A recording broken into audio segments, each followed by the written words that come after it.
सदाशिवसमारम्भां श्रीशङ्कराचार्यमध्यमाम् अस्मदाचार्यपर्यन्तां वन्दे गुरुपरम्पराम्।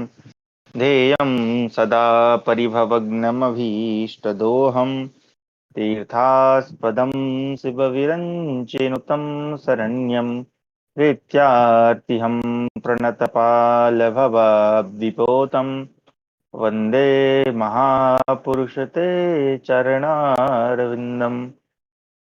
सच्चिदानन्दरूपाय विश्वोत्पत्त्यादिहेतवे तापत्रयविनाशाय श्रीकृष्णाय वयं नुमः। आप सभी का स्वागत है आज की हमारी शास्त्र अध्ययन की कक्षा में, जहां हम अध्ययन कर रहे हैं महाभारत।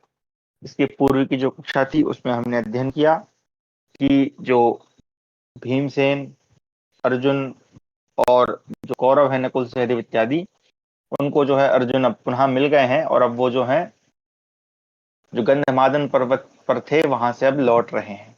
तो उसी क्रम में एक स्थान पर वो रुकते हैं जहां पर जो भीमसेन है, जिनको अपने बल का बहुत ही ज्यादा गर्व है, घमंड है, वो जो है इधर उधर हिंस्र जो हिंस्र हिंस्र क्षमा करें हिंसा करने वाले जो पशु हैं उनका वध करते रहते हैं। जंगलों में जो पेड़ हैं इत्यादि उखाड़ उखाड़ के फेंकते रहते हैं। तो इसी क्रम में एक दिन वो जो है एक गुफा में प्रवेश कर जाते हैं जहां पर एक बहुत विशाल काय अजगर है, जो कि श्राप के कारण बन गया है। एक्चुअल में वो राजा नहुस हैं, जो उनके ही पूर्वज हैं। वो उसको उनको पकड़ लेते हैं और कहते हैं कि जब तक तुम मेरे प्रश्नों का उत्तर नहीं दोगे तो मैं तुम्हें नहीं छोड़ूंगा। फिर वो अपनी पूर्व कथा बताते हैं कि किस प्रकार अगस्त्य मुनि के श्राप से उनको ये योनि प्राप्त हुई। फिर युधिष्ठिर जी उनको खोजते खोजते वहां पहुंचते हैं और दोनों के बीच में बड़ा ही जो है सुंदर संवाद होता है, धर्म चर्चा होती है और युधिष्ठिर जी जो है उनके प्रश्नों का उत्तर देते हैं। फिर बाद में नहुस जो है वो सर्प योनि को छोड़कर पुनः अपने लोक को प्रस्थान कर जाते हैं और जो भीमसेन है वो बच जाते हैं। तो यहाँ तक हमारी कक्षा हुई थी। इसके आगे हम आज पढ़ेंगे। चलिए मैं स्क्रीन शेयर करता हूँ।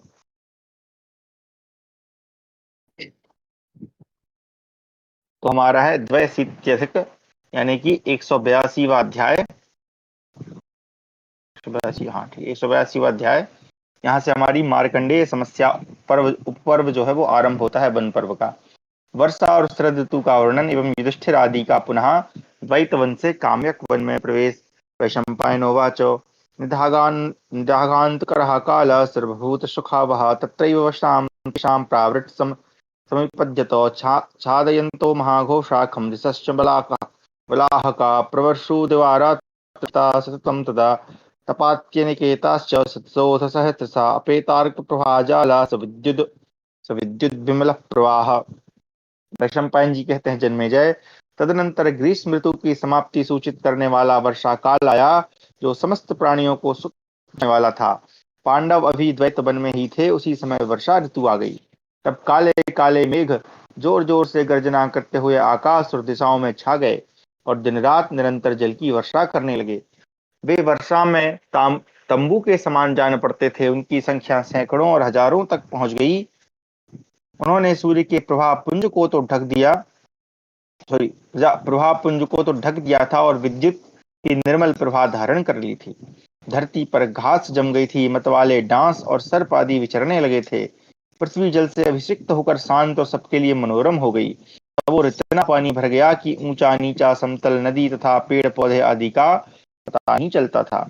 वर्षा ऋतु की नदियां बड़े वेग से छूटने वाली शीघ्रगामी बाणों की भांति सनसनाती हुई चलती थीं। उनके जल में हिलोरें उठती थीं और वे कितने ही काननों की शोभा बढ़ाती थीं। वन के भीतर वर्षा की बौछारों से भीगते और बोलते हुए ब्राह मृग और पक्षियों की भांति भांति की बोलियां सुनाई देती थीं। पपीहा और मोर नर कोकिलों के साथ आनंदोन्मत्त होकर इधर उधर उड़ने लगे और मेंढक भी घमंड में आकर इधर उधर कूदते और टटर करते थे। पांडव अभी मरु प्रदेश में ही विचरते थे, तभी मेघों की गर्जना से गूंजती तथा अनेक प्रकार के रूप रंग लिए हुए मंगलमयी वर्षा ऋतु भी बीत गई। तत्पश्चात आनंदमयी शरद ऋतु का शुभागमन हुआ। क्रौंच और हंस आदि पक्षी चारों ओर विचरने लगे। वनों में पर्वतीय शिखरों पर कास कुश आदि बहुत बढ़ गए थे। नदियों का जल स्वच्छ हो गया था। आकाश निर्मल होने से नक्षत्रों का आलोक और उज्जवल हो उठा। सब ओर मृग और पक्षी किलोल करने लगे। महात्मा पांडवों के लिए यह शरद ऋतु अत्यंत सुखदायिनी थी। उस समय की रातें धूल रहित एवं निर्मल दिखाई देती थीं। बादलों के समान उनमें शीतलता थी। ग्रहों नक्षत्रों के समुदाय तथा चंद्रमा उनकी शोभा बढ़ाते थे। पांडवों ने देखा, नदियां और पोखरियां कुमुदों तथा कमल पुष्पों से अलंकृत हैं। उनमें शीतल जल भरा हुआ है। वे सबके लिए सुखदायिनी प्रतीत होती हैं। पावन तीर्थों से विभूषित सरस्वती नदी का तट आकाश के समान निर्मल दिखाई देता था। उसके दोनों किनारे बेंत की लहलहाती हुई लताओं से आच्छादित थे। वहां विचरते हुए पांडवों को बड़ा आनंद मिलता था। वीर पांडव सुदृढ़ धनुष धारण करने वाले थे। उन्होंने स्वच्छ जल से भरी हुई कल्याणमयी सरस्वती का दर्शन करके बड़े आनंद का अनुभव किया। जन्मेजय उनके वहीं रहते समय पर्व की संधि बेला में कार्तिक की शरद पूर्णिमा की परम पुण्यमयी रात्रि आई। उस समय भरतश्रेष्ठ पांडवों ने महान सत्वगुण से संपन्न पुण्यात्मा तपस्वी मुनियों के साथ स्नान दान आदि के द्वारा उस उत्तम योग को पूर्णतः सफल बनाया। फिर कृष्ण पक्ष का उदय होने पर पांडव लोग धौम्य मुनि सारथी गण तथा पाकशालाध्यक्ष के साथ काम्यक वन की ओर चल दिए। तो ये जो कार्तिक की जो शरद पूर्णिमा है ना, पूर्णिमा उसको शरद पूर्णिमा कहते हैं, वही है। उसके बाद हमारा है त्रयशीति यानी 183वां अध्याय। काम्यक वन में पांडवों के पास भगवान श्री कृष्ण, मुनिवर मार्कंडेय तथा नारद जी का आगमन एवं युधिष्ठिर के पूछने पर मार्कंडेय जी के द्वारा कर्म फल भोग का विवेचन।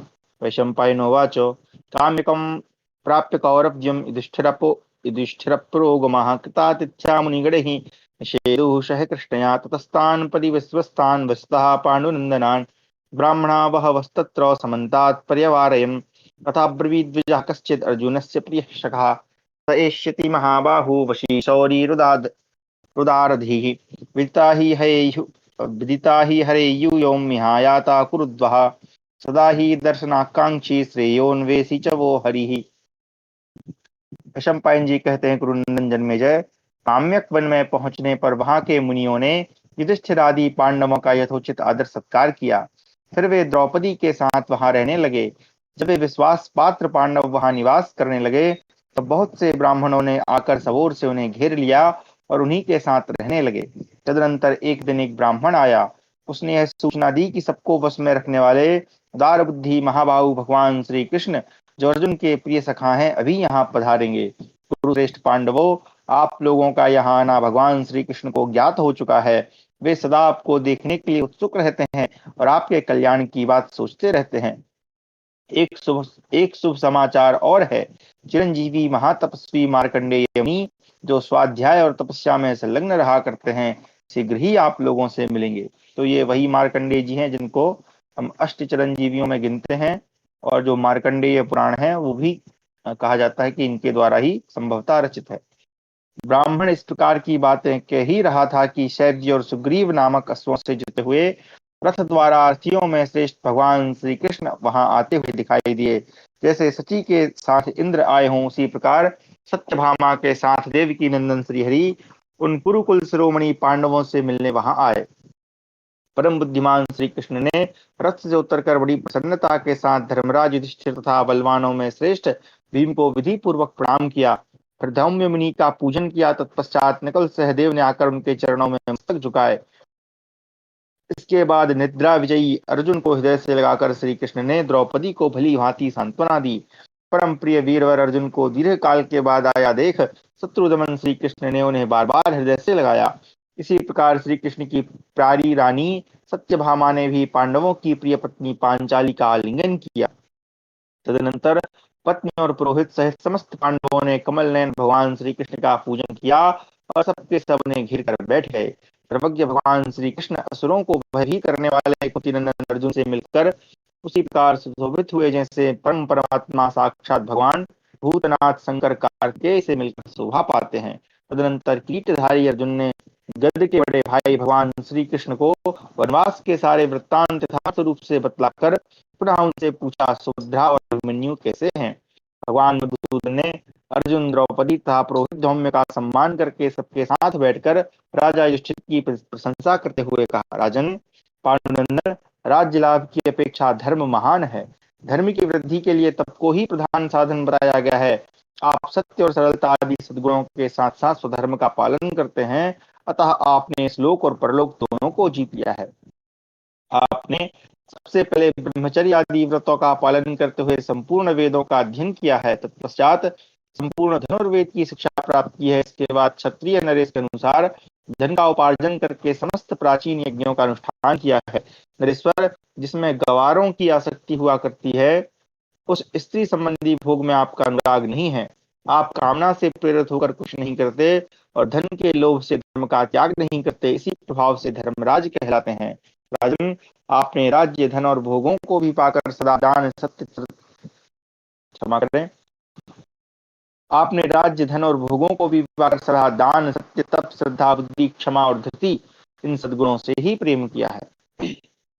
पांडुनंदन, कुरुजांगल देश की जनता ने द्यूत सभा में द्रौपदी को जिस विवश अवस्था में देखा था और उस समय उसके साथ जो पापपूर्ण बर्ताव किया गया था, उसे आपके सिवा दूसरा कौन सह सकता था। धर्मराज, अब शीघ्र ही आपके सारे मनोरथ पूर्ण होंगे और आप राज सिंहासन पर आरूढ़ हो न्याय पूर्वक प्रजा का पालन करेंगे, इसमें तनिक भी संशय नहीं।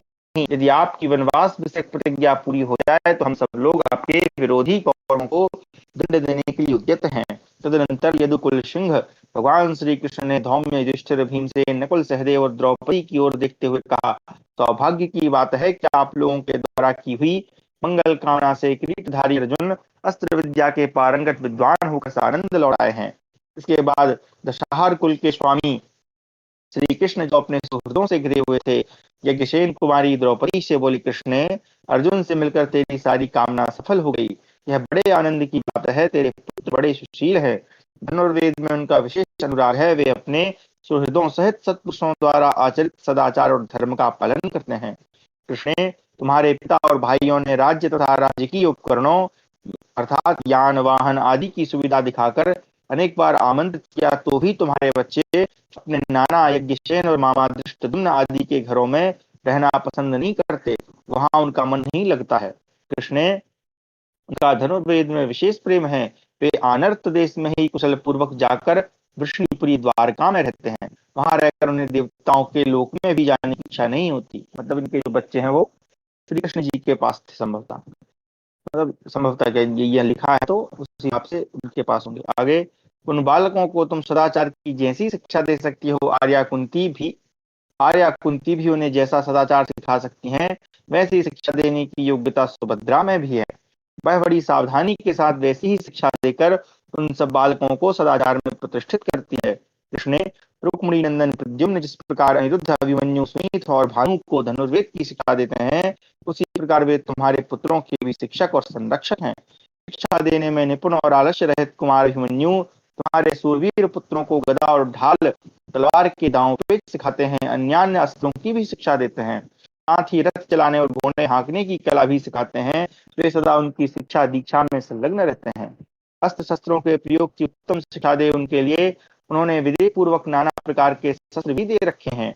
तुम्हारे पुत्रों और अभिमन्यु के पराक्रम देखकर रुक्मिणी नंदन प्रद्युम्न बहुत संतुष्ट रहते हैं। याग से ही तुम्हारे पुत्र जब नगर की शोभा देखने के लिए घूमने निकलते हैं, उस समय उनमें से प्रत्येक के लिए रथ घोड़े हाथी और पालकी आदि सवारियां पीछे पीछे जाती हैं। तत्पश्चात भगवान श्री कृष्ण ने धर्मराज युधिष्ठिर से कहा, राजन, दशार कुकुर और अंधक वंश के योद्धा आप जहां चाहें वहीं आपकी आज्ञा का पालन करते हुए खड़े रह सकते हैं। नरेंद्र, जिसके धनुष का वेग वायु के समान है, हल धारण करने वाले बलराम जी जिनके सेनापति हैं, वह सवारों सहित हाथी घोड़े रथ और पैदल सैनिकों से भरी हुई मथुरा प्रांतवासी गोपों की चतुरंगनी सेना सदा युद्ध के लिए सन्नद्ध हो आपकी अभीष्ट सिद्धि के लिए निरंतर तत्पर रहती है। पांडुनंदन, अब आप पापात्माओं के शिरोमणि धृतराष्ट्र पुत्र दुर्योधन को उसके सुहृदों और संबंधियों सहित उसी मार्ग पर भेज दीजिए जहां भौमासुर और साल्व गए हैं। महाराज, आप चाहें तो सभा में जो प्रतिज्ञा आपने की है उसी के पालन में लगे रहें। यदि आपकी आज्ञा हो तो यदुवंशी योद्धा आपके समस्त शत्रुओं को मार डालें और हस्तिनापुर नगर आपके सुहागमन की प्रतीक्षा करता रहे। राजन, आप क्रोध दीनता और दुख से दूर रहकर जहां जहां आपकी इच्छा हो वहां वहां घूम लीजिए।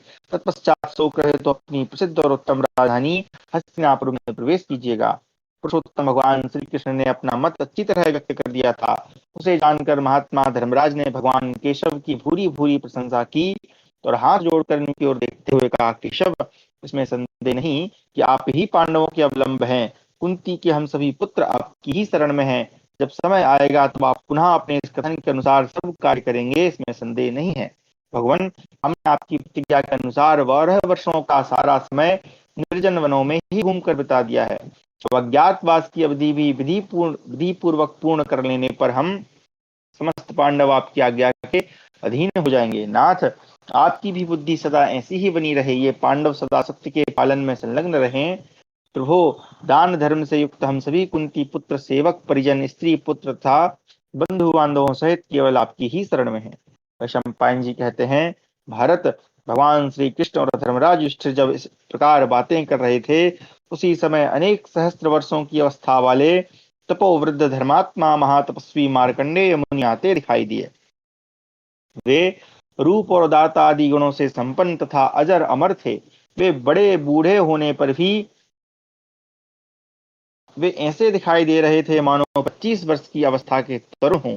हजारों वर्षों की अवस्था वाले उन वृद्ध महर्षि के पधारने पर पांडवों सहित भगवान श्री कृष्ण तथा समस्त ब्राह्मणों ने उनका पूजन किया। पूजित होने पर जब वे अत्यंत विश्वास करने योग्य मुनिश्रेष्ठ आसन पर विराजमान हो गए, तब वहां आए हुए ब्राह्मणों और पांडवों की सम्मति से भगवान श्री कृष्ण ने इस प्रकार कहा। श्री कृष्ण बोले, मार्कंडेय जी, आपके उपदेश सुनने की इच्छा से यहाँ पांडवों के साथ साथ बहुत से ब्राह्मण भी पधारे हुए हैं। द्रौपदी, सत्यभामा तथा मैं सब लोग आपकी उत्तम वाणी का रसास्वादन करना चाहते हैं। आप प्राचीन काल के नरेशों, नारियों तथा महर्षियों की पुरातन पुण्य कथाएं सुनाइए और हम लोगों से सनातन सदाचार का वर्णन कीजिए। और शंपायन जी कहते हैं, जन्मेजय, जब वे सब लोग वहां बैठे ही थे कि विशुद्ध अंतःकरण वाले देवर्षि नारद जी भी पांडवों से मिलने के लिए वहां आए। तब उन सभी श्रेष्ठ मनीषी पुरुषों ने उन महात्मा नारद जी को भी पाद्य आदि देकर उनका यथा योग्य सत्कार किया। तब देवर्षि नारद ने उन सबको कथा सुनने के लिए अवसर निकालकर तैयार हुआ। जान वक्ता मार्कंडेय मुनि की उस कथा सुनने के विचार का अनुमोदन किया। उस समय उपयुक्त अवसर के ज्ञाता सनातन भगवान श्री कृष्ण ने मार्कंडेय जी से मुस्कुराते हुए कहा, महर्षि, आप पांडवों से जो कुछ कहना चाहते थे वह कहिए। उनके ऐसा कहने पर महातपस्वी मार्कंडेय मुनि ने कहा, पांडवों, तुम सब लोग क्षण भर के लिए चुप हो जाओ, क्योंकि मुझे तुमसे बहुत कुछ कहना है। उनके इस प्रकार आज्ञा देने पर उन ब्राह्मणों सहित पांडव मध्याह्न काल के सूर्य की भांति तेजस्वी उन महामुनि को देखते हुए उनके वक्तव्य सुनने के लिए चुप हो गए। वैशंपायन जी कहते हैं, जन्मेजय, महामुनि मार्कंडेय जी को बोलने के लिए उद्यत देख कुरुराज पांडुपुत्र युधिष्ठिर ने कथा प्रारंभ करने के लिए इस प्रकार प्रेरित किया।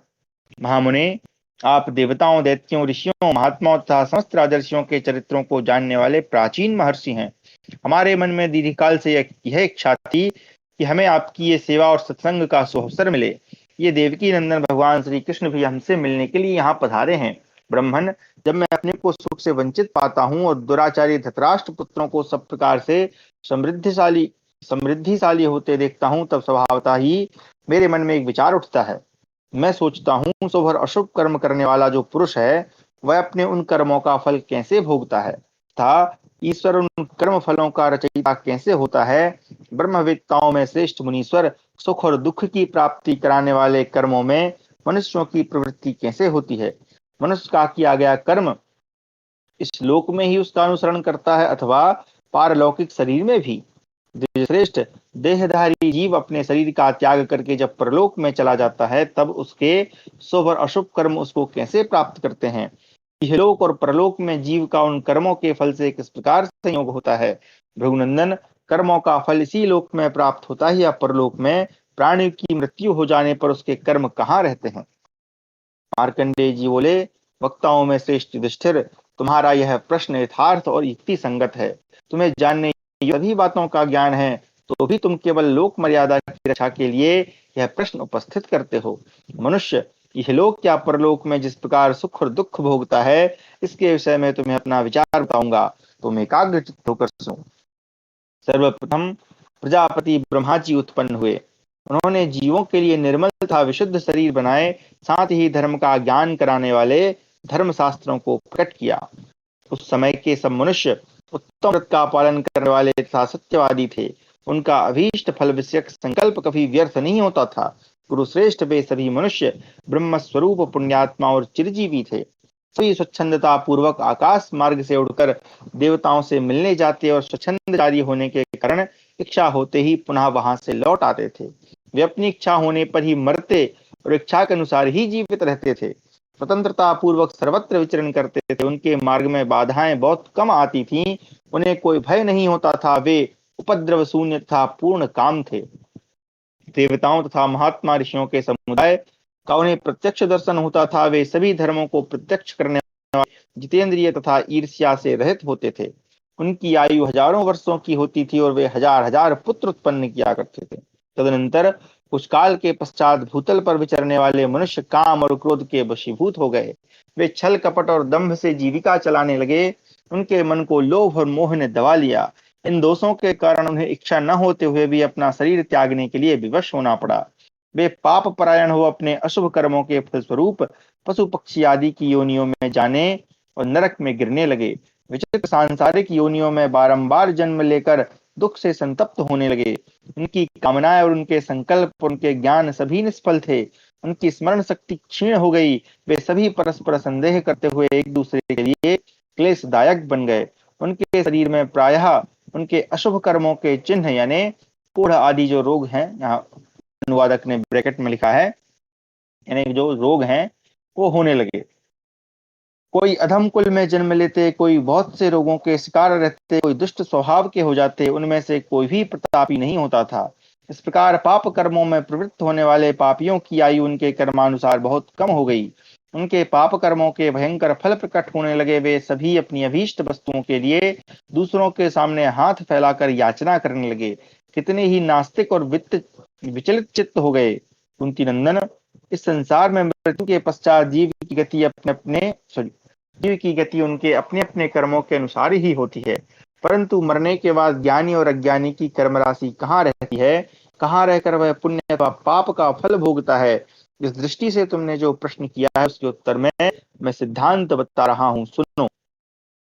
यह मनुष्य ईश्वर के रचे हुए पूर्व शरीर के द्वारा अंतःकरण में शुभ और अशुभ कर्मों की बहुत बड़ी राशि संचित कर लेता है। फिर आयु पूरी होने पर वह इस जरा जर्जर स्थूल शरीर का त्याग करके उसी क्षण किसी दूसरी योनि यानी शरीर में प्रकट होता है। एक शरीर को छोड़ने और दूसरे को ग्रहण करने के बीच में क्षण भर के लिए भी वह असंसारी नहीं होता। वहां दूसरे स्थूल शरीर में उसे उसके पूर्वजन्म का किया हुआ कर्म सॉरी वहां दूसरे स्थूल शरीर में उसके पूर्व जन्म का किया हुआ कर्म छाया की भांति सदा उसके पीछे लगा रहता है और यथा समय अपना फल देता है। इसलिए जीव सुख अथवा दुख भोगने के योग्य होकर जन्म लेता है। यमराज के विधान यानी कि पुण्य और पाप के फल भोग में नियुक्त हुआ जीव अपने शुभ अथवा अशुभ लक्षणों के द्वारा अपने को मिले हुए सुख अथवा दुख का निवारण करने में समर्थ है। यह बात ज्ञान दृष्टि वाले महात्मा पुरुषों द्वारा देखी जाती है। युधिष्ठिर, यह तत्व ज्ञान शून्य मूढ़ मनुष्यों की स्वर्ग नरक रूपी गति बताई गई है। अब इसके बाद विवेकी पुरुषों को प्राप्त होने वाले उत्तम गति का वर्णन सुनो। ज्ञानी मनुष्य तपस्वी संपूर्ण शास्त्रों के स्वाध्याय में तत्पर स्थिरता पूर्वक व्रत का पालन करने वाले सत्यपरायण गुरु सेवा में संलग्न सुशील सुक्ता जातीय यानी सात्विक क्षमाशील जितेंद्रिय अत्यंत तेजस्वी होते हैं। वे शुद्ध योनि में जन्म लेते हैं और प्रायः शुभ लक्षणों से शोभित होते हैं। जितेंद्रिय होने के कारण वे मन को वश में रखते हैं और सात्विक अंतःकरण होने के कारण निरोग होते हैं। दुख और त्रास के क्षीण होने के कारण वे उपद्रव रहित होते हैं। विवेकी पुरुष गर्भ से गिरते, जन्म लेते अथवा गर्भ में ही रहते समय भी ज्ञान दृष्टि से अपने आप का और परमात्मा का सर्वथा यथार्थ अनुभव करते हैं। लौकिक तथा शास्त्रीय ज्ञान को प्रत्यक्ष करने वाले वे महामना ऋषि इस कर्म भूमि में आकर फिर देवलोक में चले जाते हैं। राजन, विवेकी मनुष्य कर्मों का कुछ फल प्रारब्धवश प्राप्त करते हैं, कुछ कर्मों का फल हठात प्राप्त होता है और कुछ कर्मों का फल अपने उद्योग से ही प्राप्त होता है। इस विषय में तुम्हें कोई अन्यथा विचार नहीं करना चाहिए। वक्ताओं में श्रेष्ठ युधिष्ठिर, मनुष्य लोक में मैं जिसे परम कल्याण की बात समझता हूँ उसके विषय में यह उदाहरण सुनो। कोई मनुष्य इस लोक में ही परम सुख पाता है, परलोक में नहीं। किसी को परलोक में ही परम कल्याण की प्राप्ति होती है, इस लोक में नहीं। किसी को इहलोक और परलोक दोनों में परम श्रेय की प्राप्ति होती है, तथा किसी को ना तो परलोक में उत्तम सुख मिलता है, ना ही इस लोक में। जिनके पास बहुत धन होता है, वे अपने शरीर को हर तरह से सजाकर नित्य विषयों में रमण करते, अर्थात विषय सुख भोगते हैं। शत्रुसूदन, सदा अपने शरीर के ही सुख में आसक्त हुए उन मनुष्यों को केवल इसी लोक में सुख मिलता है, परलोक में उनके लिए सुख का सर्वथा अभाव है। शत्रुसूदन, जो लोग इस लोक में योग साधन करते हैं, तपस्या में संलग्न होते हैं और स्वाध्याय में तत्पर रहते हैं, तथा इस प्रकार प्राणियों की हिंसा से दूर रहकर इंद्रियों को संयम में रखते हुए तपस्या द्वारा अपने शरीर को दुर्बल कर देते हैं, उनके लिए श्लोक में सुख नहीं है, वे परलोक में ही परम कल्याण के भागी होते हैं। अच्छा, तीसरे बता रहे हैं कि जो लोग कर्तव्य बुद्धि से पहले धर्म का ही आचरण करते हैं और उस धर्म से ही न्याय युक्त धन का उपार्जन कर यथा समय स्त्री से विवाह करके उसके साथ यज्ञ याग और ईश्वर भक्ति आदि का अनुष्ठान करते हैं, उनके लिए इहलोक और परलोक दोनों ही सुखद हैं। तो यानी कि जो क्रम है ना, ब्रह्मचर्याश्रम, गृहस्थाश्रम, वानप्रस्थ और संन्यासाश्रम, उसी क्रम में जो है वो इधर भी सुख है और उधर भी सुख है। आगे बोल रहे हैं कि जो मूढ़ विद्या के लिए न क्षमा करें, जो मूढ़ न विद्या के लिए, न तप के लिए, न दान के लिए ही प्रयत्न करते हैं और न धर्म पूर्वक संतानोत्पादन के लिए ही यत्नशील होते हैं, वे ना तो सुख पाते हैं, न भोग ही भोगते हैं। उनके लिए ना तो इस लोक में सुख है, न परलोक में। राजा युधिष्ठिर, तुम सब लोग बड़े पराक्रमी और धैर्यवान हो, तुम में अलौकिक ओज भरा है, तुम सुदृढ़ शरीर से संपन्न हो, देवताओं का कार्य सिद्ध करने के लिए परलोक से इस पृथ्वी पर अवतीर्ण हुए हो। यही कारण है कि तुमने सभी उत्तम विद्याएं सीख ली हैं। तुम सभी सूरवीर था, तपस्या, इंद्र संयम और उत्तम आचार व्यवहार में सदा ही तत्पर रहने वाले हो। अतः इस संसार में बड़े बड़े महत्वपूर्ण कार्य करके देवताओं, ऋषियों और समस्त पितरों को उत्तम विधि से तृप्त करोगे। तत्पश्चात अपने सत्कर्मों के फलस्वरूप तुम सब लोग क्रम से पुण्यात्माओं के निवास स्थान परम स्वर्गलोक को चले जाओगे। इसलिए कौरवराज, तुम अपने वर्तमान कष्ट को देखकर मन में किसी प्रकार की शंका को स्थान न दो। यह क्लेश तो तुम्हारे भावी सुख का ही सूचक है। इस प्रकार हमारा 183वां अध्याय समाप्त हुआ। 184वां अध्याय, तपस्वी तथा स्वधर्म परायण ब्राह्मणों का महात्म्य। वैशंपायनोवाच मार्कण्डेयं महात्मानम् ऊचु पाण्डुस्तस्ता महात्म्यं मुख्यानां श्रोतुमिच्छाम कच्छताम्। एवमुक्तः स भगवान् मार्कण्डेयो महातपः उवाच सुमहातेजा सर्वशास्त्र विशारदाः। मार्कण्डेयोवाच हेहयानां कुलकरो राजा परपुरञ्जयः कुमारो रूपसम्पन्नो मृगयां विचरद्बली। वैशंपायन जी कहते हैं, जन्मेजय, उस समय पांडु पुत्रों ने महात्मा मार्कंडी जी से कहा, मुने, हम श्रेष्ठ ब्राह्मणों का महात्म्य सुनना चाहते हैं, आप उसका वर्णन कीजिए। उनके ऐसा कहने पर महातपस्वी, महान तेजस्वी और संपूर्ण शास्त्रों के निपुण विद्वान भगवान मार्कंडेय ने इस प्रकार कहा। मार्कंडेय जी बोले, है वंशी क्षत्रियों की वंश परंपरा को बढ़ाने वाला राजा परपुरंजय, जो अभी कुमारावस्था में था, बड़ा ही सुंदर और बलवान था। एक दिन वन में हिंसक पशुओं को मारने के लिए गया। तृण और लताओं से भरे हुए इस वन में घूमते घूमते उस राजकुमार ने एक मुनि को देखा, जो काले हिंसक पशु के चर्म की ओढ़नी ओढ़े थोड़ी ही दूरी पर बैठे थे। राजकुमार ने उन्हें हिंसक पशु ही समझा और उस वन में अपने बाणों से उन्हें मार डाला। अज्ञानवश यह पाप कर्म करके वह राजकुमार व्यथित हो शोक से मूर्छित हो गया। तत्पश्चात होश में आकर वह सुविख्यात है वंशी राजाओं के पास गया। वहां पृथ्वी का पालन करने वाले उस कमल नयन राजकुमार ने उन सबके सामने इस दुर्घटना का यथावत समाचार कहा। अर्थात फलमूल का आहार एक मुनि की हिंसा हो गई। यह सुनकर और देखकर वे सभी क्षत्रिय मन ही मन बहुत दुखी हुए। फिर वे सबके सब जहां तहां यह पता लगाते हुए कि ये मुनि किसके पुत्र हैं, शीघ्र ही कश्यप नंदन अरिष्ट नेमि के आश्रम पर गए। वहां नियम पूर्वक उत्तम व्रत का पालन करने वाले उन महात्मा मुनि को प्रणाम करके वे सब खड़े हो गए। तब मुनि ने उनके लिए अर्घ्य आदि पूजन सामग्री अर्पित की।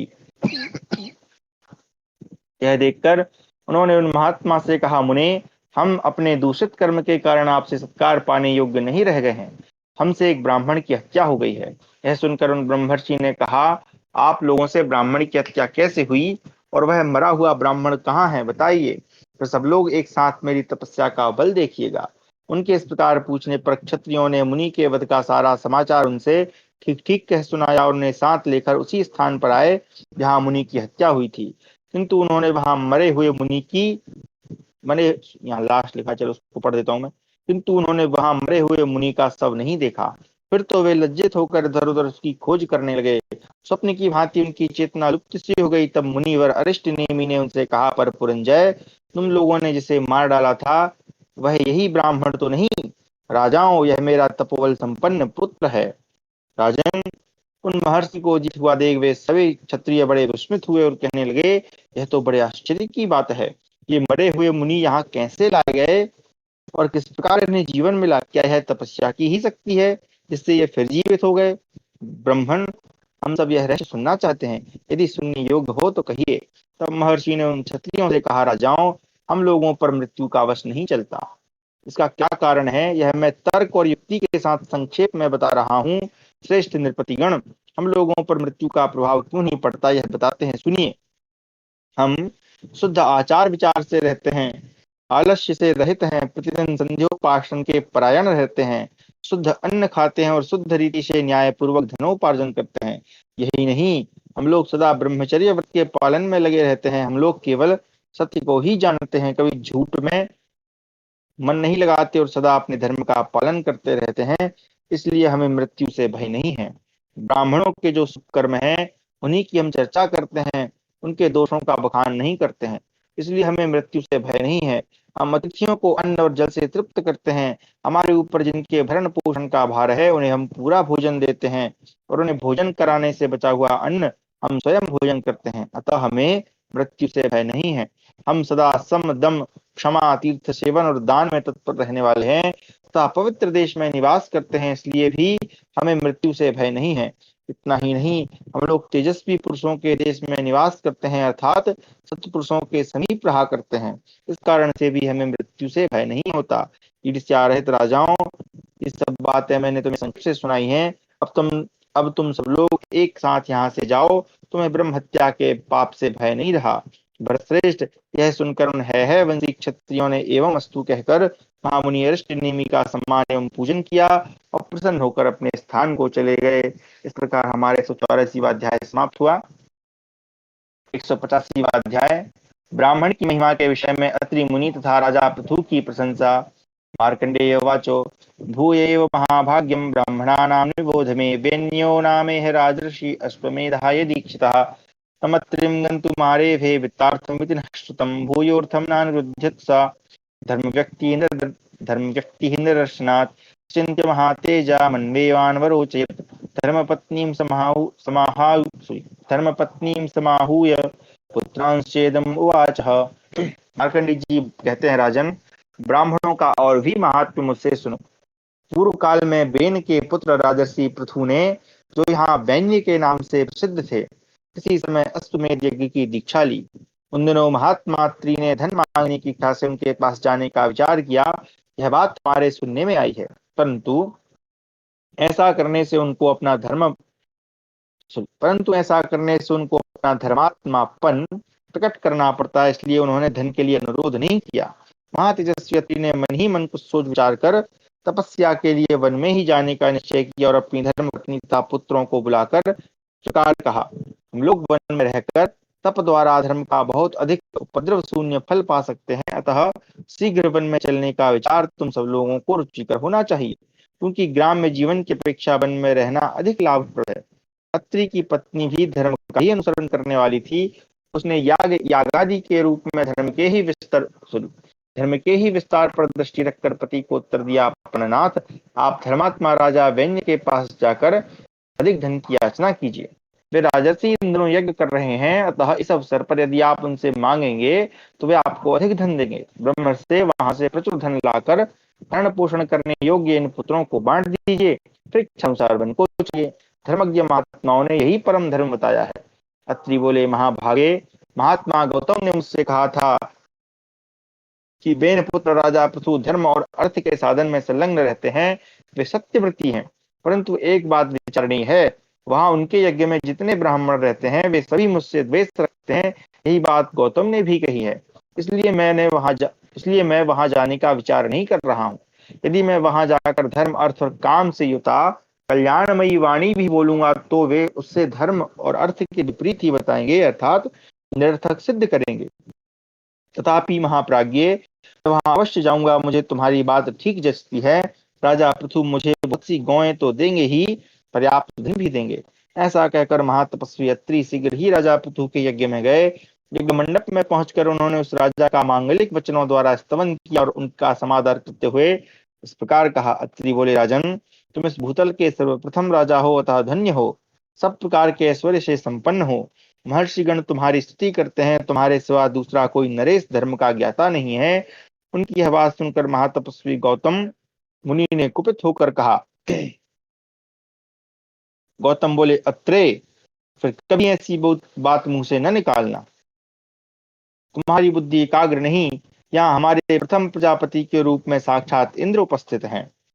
राजेंद्र तवत्री ने भी गौतम का उत्तर देते हुए कहा, मुने, ये पृथु ही विधाता हैं, ये ही प्रजापति इंद्र के समान हैं। तुम ही मोह से मोहित हो रहे हो, तुम्हें उत्तम बुद्धि प्राप्त नहीं है।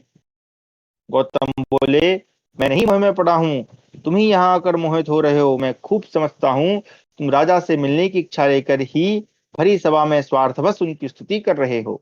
उत्तम धर्म का तुम्हें बिल्कुल ज्ञान नहीं, तुम धर्म का प्रयोजन भी नहीं समझते हो। मेरी दृष्टि में तुम मूढ़ हो, बालक हो, किसी विशेष कारण से बूढ़े बने हुए हो, अर्थात केवल अवस्था से बूढ़े हो।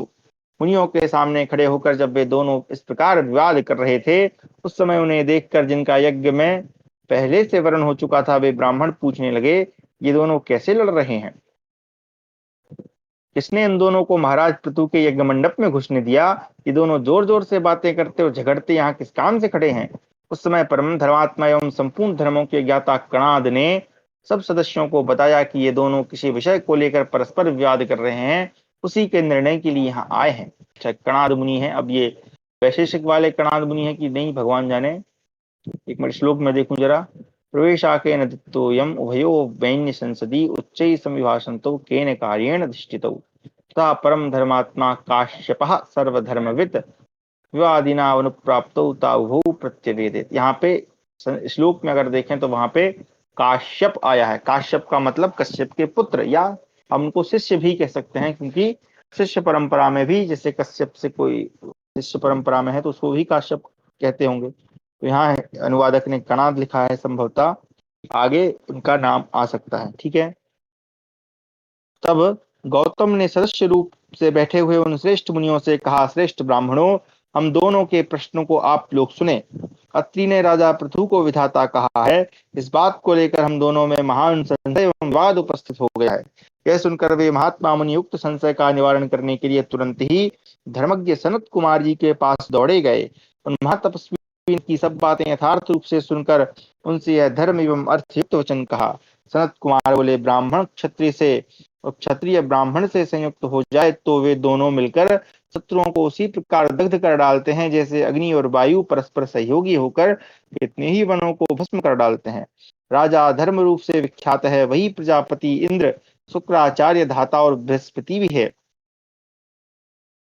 जिस राजा की प्रजापति, विराट, सम्राट, क्षत्रिय, भूपति, नृप आदि शब्दों द्वारा स्तुति की जाती है, उसकी पूजा कौन नहीं करेगा?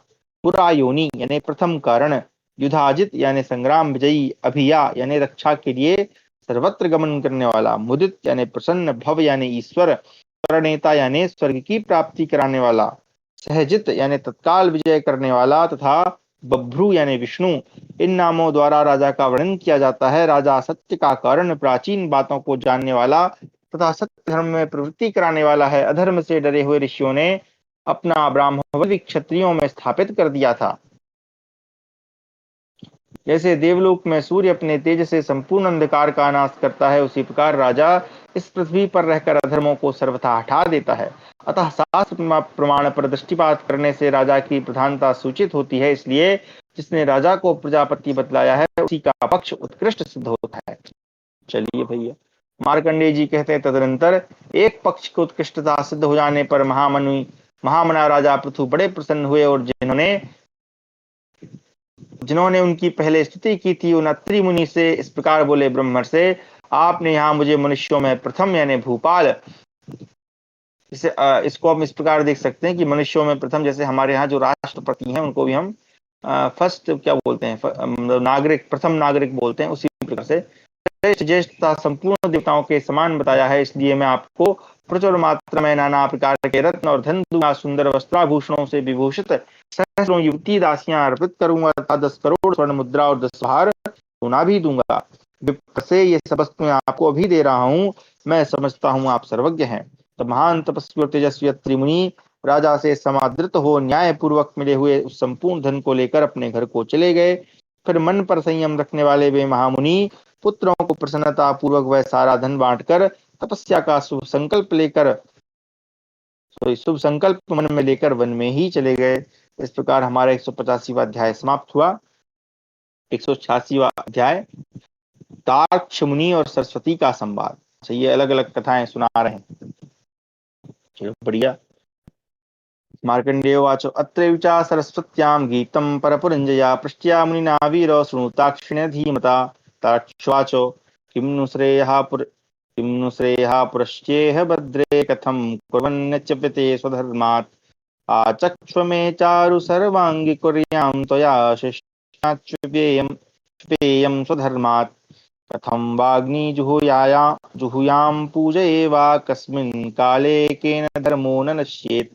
एतत् सर्वं सुभगे प्रब्रवीहि यथा लोकान् विरजः संचरेयम्। मार्कंडेय जी कहते हैं, शत्रुओं की राजधानी पर विजय पाने वाले पांडुनंदन, इसी विषय में परम बुद्धिमान तार्क्ष मुनि ने सरस्वती देवी से कुछ प्रश्न किया था। उसके उत्तर में सरस्वती देवी ने जो कुछ कहा था वह तुम्हें सुनाता हूँ, सुनो। ताक्ष ने पूछा, भद्रे, इस संसार में मनुष्य का कल्याण करने वाली वस्तु क्या है? किस प्रकार आचरण करने वाला पुरुष अपने धर्म से भ्रष्ट नहीं होता? सर्वांग सुंदरी देवी, तुम मुझसे इसका वर्णन करो, मैं तुम्हारी आज्ञा का पालन करूंगा। मुझे विश्वास है कि तुमसे उपदेश ग्रहण करके मैं अपने धर्म से गिर नहीं सकता। मैं कैसे और किस समय अग्नि में हवन अथवा उसका पूजन करूं?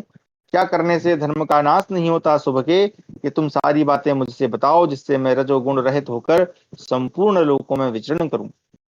मार्कंडेय जी कहते हैं, राजन, उनके इस प्रकार प्रेम पूर्वक पूछने पर सरस्वती देवी ने ब्रह्मर्षि तार्क्ष को धर्मात्मा उत्तम बुद्धि से युक्त एवं श्रवण के लिए उत्सुक देखकर उनसे यह हितकर वचन कहा।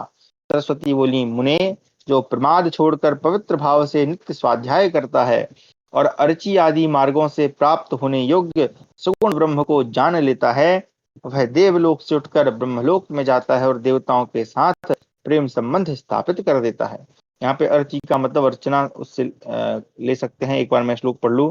यो ब्रह्म जानाति यथा प्रदेशम स्वाध्याय नित्यः चिर प्रमत्ता तवे पारम देवलोकस्य गंता सहा मरहि प्राप्नुयात् प्रीति योगम। ठीक है, वही अर्ची सुचि है ना, इत्यादि। वो आगे, वहां सुंदर विशाल शोक रहित अत्यंत पवित्रता सुंदर पुष्पों से शोभित छोटे छोटे सरोवर हैं। उनमें कीचड़ का नाम नहीं, उनमें मछलियां निवास करती हैं। उन सरोवरों में उतरने के लिए मनोहर सीढ़ियां बनी हुई हैं। वे सभी सरोवर स्वर्णमय कमल पुष्पों से आच्छादित रहते हैं। उनके तटों पर पूजनीय पुण्यात्मा पुरुष पृथक पृथक अप्सराओं के साथ सानंद प्रतिष्ठित होते हैं। वे अप्सराएं अत्यंत पवित्र सुगंध से सुवासित विविध आभूषणों से विभूषित तथा स्वर्ण की कांति से प्रकाशित होती हैं। गोदान करने वाले मनुष्य उत्तम लोक में जाते हैं। छक्कड़े ढोने वाले बलवान बैलों का दान करने से दाताओं को सूर्यलोक की प्राप्ति होती है। वस्त्र दान से चंद्रलोक और स्वर्ण दान से अमृतत्व की प्राप्ति होती है। जो अच्छे रंग की हो, सुगमता से दूध दुहा लेती हो, सुंदर बछड़े देने वाली हो और जो बंधन तोड़ाकर भागने न वाली हो, ऐसी गौ का जो लोग दान करते हैं, वे गौ के शरीर में जितने रोए हैं उतने वर्ष तक देवलोक में निवास करते हैं। ये प्रसंग थोड़ा सा अजीब सा नहीं लग रहा है? कहाँ ये दान का महत्व बताने लगी? प्रश्न तो उन्होंने कुछ और ही पूछा था। एक बार मैं दोबारा से प्रश्न देखता हूँ। धर्म से भ्रष्ट नहीं होता, चलो भाई ठीक है।